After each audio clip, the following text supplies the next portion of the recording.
We are all reeling with pain, with hurt, and with a lot of anger about what took place in Sydney on Bondi Beach on the first night of Chanukah, where 15 Jewish men, women, and children were brutally massacred, lost their lives, sanctifying the name of God, Kiddush Hashem.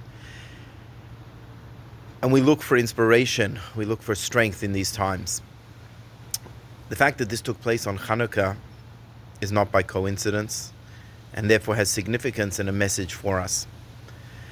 The Chanukah story tells us about the Yevanim, the Assyrian Greeks, and the Medrash tells us that they represent Choshech, the forces of darkness. And those forces of darkness seek to pervade the world, to extinguish the light, and specifically the light of the Jewish people, the Jewish soul. The Talmud tells us that they made a deliberate attempt, v'timu kol hashmanim shebeheichal, to defile, to desecrate all of the oil in the heichal, in the Beis Hamikdash. Oil, which is the source of illumination, which is the source of light, of candles, represents the neshama, represents the soul of the Jewish people. And they succeeded in defiling all of the oil that they could get their hands on. But when the Chashmonaim, the Maccabees, came and rededicated the temple after having defeated their enemies, they found a pach, they found a small jug of oil, which had the choisam, the seal of the Kohen Gadol upon it, which was pure, and with which they were able to relight the menorah. This idea of a small jug of oil sealed with the seal of Kohen Gadol is very strange, because we don't find anywhere in Torah literature the idea of a seal of the Kohen Gadol specifically. So the Maharal of Prague shares a fascinating insight, and he explains that within holiness there are different levels.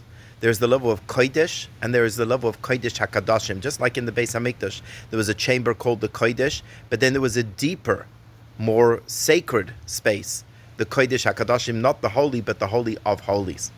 And whilst the forces of darkness represented by Yevanim were able to cast their darkness and extinguish the oil in the Heichal, in the Kodesh, but the deeper dimension of holiness represented by the Kodesh Kadashim, and that is embodied by the Kohen Gadol, who not only is called Kodesh Kadashim, but would enter, he was the only person who could enter into the Holy of Holies.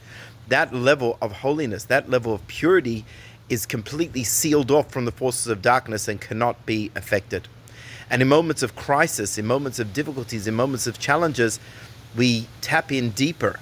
We can't just go by the norm, because the norm faced an onslaught. The norm was desecrated. In these times, we are given access to discover within ourselves the deeper level of our soul, the Kodesh Kadashim. It's a small flask of oil, but is incredibly powerful. It is the source of our resilience. It's a deeper level of faith, a deeper level of connection to God and connection to our people. It's a deeper sense of identity that gives us pride in the being of who we are.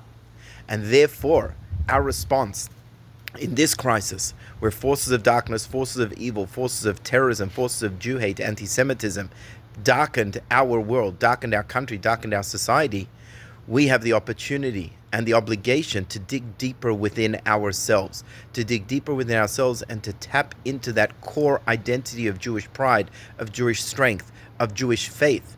And that is also the core of our ultimate humanity, to live as God intends us to do so. And if we can access that, then that is our Chanukah miracle. And when we tap into that, with that we can rekindle the menorah. We can rekindle all of the light that was lost in those moments of darkness. And Be'ezras Hashem, God willing, that will be the end of all darkness and suffering. And that just as the Chashmonaim, the Maccabees, faced a miraculous victory over all those who sought to destroy them, we too will have a complete, miraculous victory over all of those forces that just try to rise up against the Jewish people.